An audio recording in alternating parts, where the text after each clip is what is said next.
അസ്സലാമു അലൈക്കും വറഹ്മത്തുള്ളാ. തൃശ്ശൂരിൽ ഒരു യുവതി ആത്മഹത്യ ചെയ്തിട്ടുണ്ട്.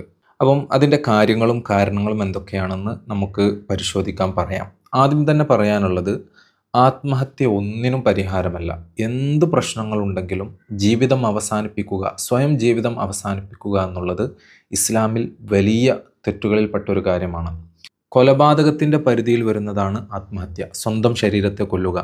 അതിനുള്ള ശിക്ഷ നാളെ പരലോകത്ത് കൊലപാതകമായിരിക്കും. അവൻ എങ്ങനെയാണോ അവൻ്റെ ശരീരത്തെ കൊന്നത്, അതുപോലെയുള്ള ശിക്ഷയായിരിക്കും നാളെ പരലോകത്ത് അവൻ നരകത്തിൽ അതുപോലെ ആയിരിക്കുമെന്ന് നമുക്ക് അള്ളാഹു സുബ്ഹാനഹു വ തആല നിർദ്ദേശം നൽകിയിട്ടുണ്ട്.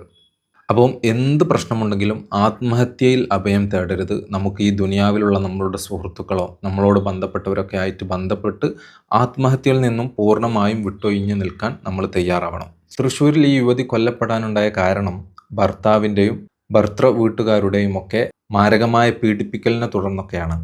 ഈ പെൺകുട്ടി മരിക്കുന്നതിന് മുമ്പ് ഉമ്മാക്ക് കുറച്ച് മെസ്സേജുകളൊക്കെ അയക്കുന്നുണ്ട്. നമുക്കതൊന്ന് വായിച്ചു നോക്കാം.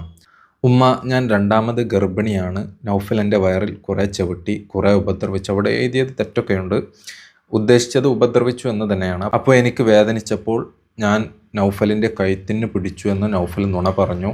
ഇവിടുത്തെ ഉമ്മ എന്നെ പേടിപ്പിച്ചു, തെറി വിളിച്ചു. ഉമ്മ, ഞാൻ മരിക്കുകയാണ്, എന്നെ അല്ലെങ്കിൽ ഇവർ കൊല്ലും. അസ്സലാമു അലൈക്കും. ഒരു മകള് ഉമ്മാക്ക് അയച്ച മെസ്സേജാണിത്. ആ ഉമ്മ ഒരല്പമെങ്കിലും കാര്യബോധമുള്ള ഒരാളാണെങ്കിൽ, ഒരാൾ മരിക്കുന്നു എന്ന് എഴുതി അയക്കുകയാണെങ്കിൽ അല്ലെങ്കിൽ പറയുകയാണെങ്കിൽ, അവരത്രത്തോളം വേദന അനുഭവിച്ചിട്ടായിരിക്കും അങ്ങനെ ഒരു ചിന്താഗതി എത്തുക. അപ്പം അങ്ങനെ ഒരു ചിന്താഗതി എത്തുന്ന ഒരാൾ, ഞാൻ എൻ്റെ വീഡിയോ കാണുന്ന ആരെങ്കിലും ഉണ്ടെങ്കിൽ, നിങ്ങളുടെ പെങ്ങളോ നിങ്ങളുടെ മകളോ നിങ്ങളുടെ സഹോദരിമാരോ നിങ്ങളുടെ കുടുംബത്തിൽപ്പെട്ട ഏതെങ്കിലും പെൺകുട്ടികളോ ആൺകുട്ടികളോ ഞാൻ മരിക്കാൻ പോവുകയാണ് എന്ന് പറഞ്ഞാൽ പെട്ടെന്ന് തന്നെ റിയാക്ഷൻ ചെയ്യണം. പെട്ടെന്ന് തന്നെ അതിനു വേണ്ട ആക്ഷൻ എടുക്കണം. അവരെ പോയി കാണുകയോ അവരുടെ പ്രശ്നങ്ങൾ എന്താണെന്ന് പഠിക്കുകയോ അതിനുള്ള പരിഹാര മാർഗങ്ങൾ കണ്ടെത്തുകയോ തേടുകയോ ചെയ്തിട്ടില്ലെങ്കിൽ അടുത്ത നിമിഷം തന്നെ നിങ്ങൾക്കൊരു മരണവാർത്ത കേൾക്കാം. അതുകൊണ്ടാണ് പറയുന്നത്, ഇങ്ങനെ ഒരാൾ ഞാൻ മരിക്കുകയാണ് എന്ന് എഴുതി വിട്ട് കഴിഞ്ഞാൽ പിന്നെ അവിടെ ഒരു എക്സ്ക്യൂസുമില്ല. അവരുടെ മനസ്സ് അത്രത്തോളം വേദനിച്ചിട്ടായിരിക്കും. അപ്പോൾ ഈ മകള് ഉമ്മാക്ക് ഇങ്ങനെ ഒരു മെസ്സേജ് അയച്ചപ്പോൾ തന്നെ ഈ ഉമ്മ ഒരു ആക്ഷൻ എടുക്കേണ്ടതായിരുന്നു. അത് അവിടെ പറ്റിയൊരു പിഴവാണ്. ഇനി ഇങ്ങനെയൊന്നും നമ്മളുടെ കുടുംബത്തിലോ നമ്മളുടെ അറിവിലോ എവിടെയും ആവർത്തിക്കാതിരിക്കാൻ വേണ്ടിയിട്ടാണ് ഞാൻ ഇങ്ങനെ പറഞ്ഞത്. ആ മകള് അവസാനം എഴുതുന്നുണ്ട്, എൻ്റെ കൈയൊക്കെ നൗഫൽ പൊട്ടിച്ചു. എത്രത്തോളം ക്രൂരമായിട്ടായിരിക്കും ഒരു പൂർണ്ണ ഗർഭിണിയായ ഒരു പെൺകുട്ടിയെ അടിവയറ്റിൽ ചവിട്ടി ആ പെൺകുട്ടിയെ ആക്രമിക്കുക എന്നൊക്കെ പറയുന്നത് എത്രമാത്രം ക്രൂരമായൊരവസ്ഥയാണ്. നിങ്ങളൊന്ന് ആലോചിച്ച് നോക്കിയേ. ഒരു മൃഗത്തിന് തുല്യമല്ലേ ആ മനുഷ്യൻ. നൗഫൽ എന്ന് പറയുന്ന മനുഷ്യൻ മൃഗത്തിനേക്കാളും അധപതിച്ചവരാണ്.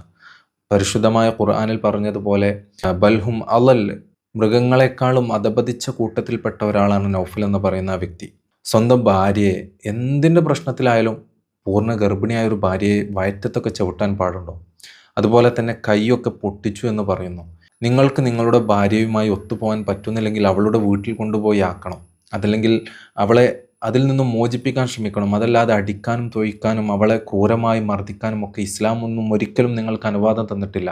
നബി സല്ലല്ലാഹു അലൈഹി വസല്ലമ തങ്ങൾ പറഞ്ഞത്, അക്മലുൽ മുഅ്മിനീന ഈമാനൻ അഹ്സനുഹും ഖുലുഖ.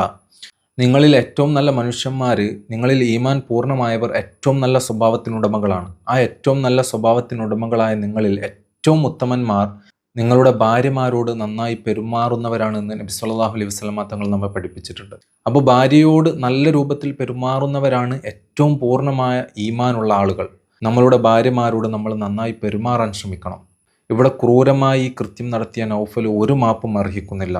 അപ്പം എനിക്ക് പറയാനുള്ളത്, ഇത്തരത്തിലുള്ള ആരെങ്കിലും നിങ്ങൾക്ക് മെസ്സേജൊക്കെ അയക്കുന്നുണ്ടെങ്കിൽ അവിടെ പെട്ടെന്ന് ചെന്ന് ഒരു ആക്ഷൻ എടുത്ത് അതിനുള്ള പരിഹാര മാർഗങ്ങൾ തേടിയിട്ടില്ലെങ്കിൽ ഇനിയും ഇതുപോലെയുള്ള ആത്മഹത്യകളൊക്കെ അരങ്ങേറാൻ സാധ്യതയുണ്ട്.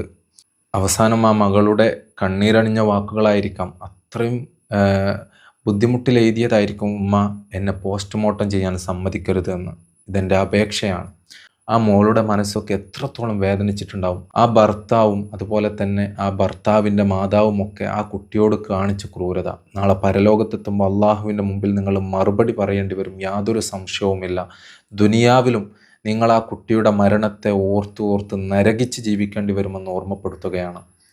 ഇനിയും ഇത്തരത്തിലുള്ള ആത്മഹത്യകളൊക്കെ ആവർത്തിക്കാതിരിക്കാൻ ഭർത്തൃ വീട്ടിൽ മുമ്പൊരു പരിചയവുമില്ലാത്തൊരു ആൺകുട്ടിയുടെ കൂടെ ഒരു പെൺകുട്ടിയെ അവരുടെ ഉപ്പയും ഉമ്മയും കുടുംബക്കാരും ഒക്കെ ചേർത്ത് കൈപിടിച്ച് പറഞ്ഞയക്കുമ്പോൾ അവരുടെയൊക്കെ മനസ്സിൽ അത്രത്തോളം നിങ്ങളിലൊരു വിശ്വാസമുണ്ട്. ആ വിശ്വാസം മരണം വരെ നാളെ പരലോകത്തും കാത്തു സൂക്ഷിക്കാൻ ഭർത്താക്കന്മാർക്ക് സാധ്യമാവണം. അതല്ലാതെ നിങ്ങളുടെ വീട്ടിനകത്തിട്ട് പീഡിപ്പിക്കാനും ക്രൂരമായി മർദ്ദിക്കാനും അവളെ അടിമകളെപ്പോലെ ജീവിപ്പിക്കാനുമല്ല ഇസ്ലാം നിങ്ങളോട് കൽപ്പിക്കുന്നത്. അവൾ നിന്റെ പങ്കാളിയാണ്. നീ തിന്നുന്നുണ്ടെങ്കിൽ, നീ കുടിക്കുന്നുണ്ടെങ്കിൽ, നീ നല്ല വസ്ത്രം ധരിക്കുന്നുണ്ടെങ്കിൽ അതേപോലെ അവളെയും അതൊക്കെ ചെയ്യിപ്പിക്കണം. അതല്ലാതെ നീ ഒരു പൂർണ്ണ ഭർത്താവല്ല എന്ന് പരിശുദ്ധമായ ഇസ്ലാം നമ്മളെ പഠിപ്പിക്കുന്നു. അപ്പോൾ ഈ കാര്യം നമ്മൾ വളരെയധികം ശ്രദ്ധിക്കുക. ഭാര്യമാരോട് നന്നായി പെരുമാറുക. നമ്മളുടെ വീട്ടിലും ഉണ്ടാവും പെൺകുട്ടികൾ, നമ്മളുടെ വീട്ടിലേക്ക് കയറി വന്ന പെൺകുട്ടികൾ, നമ്മളുടെ മക്കളുടെ ഭാര്യമാർ, അവരോട് നമ്മൾ നല്ല സ്നേഹത്തിലും സന്തോഷത്തിലുമൊക്കെ പെരുമാറി ജീവിക്കുക. നമ്മുടെ കെട്ടിച്ചയച്ച മക്കളെ മാസത്തിലൊരിക്കലെങ്കിലും അവരൊക്കെ വീട്ടിൽ പോയി സന്ദർശിച്ച് അവരുടെ അവസ്ഥകളൊക്കെ മനസ്സിലാക്കുക. ഇനിയും ഇത്തരത്തിലുള്ള മരണങ്ങളൊന്നും ആവർത്തിക്കാതിരിക്കട്ടെ. അസ്സലാമു അലൈക്കും വറഹ്മത്തുള്ളാഹി.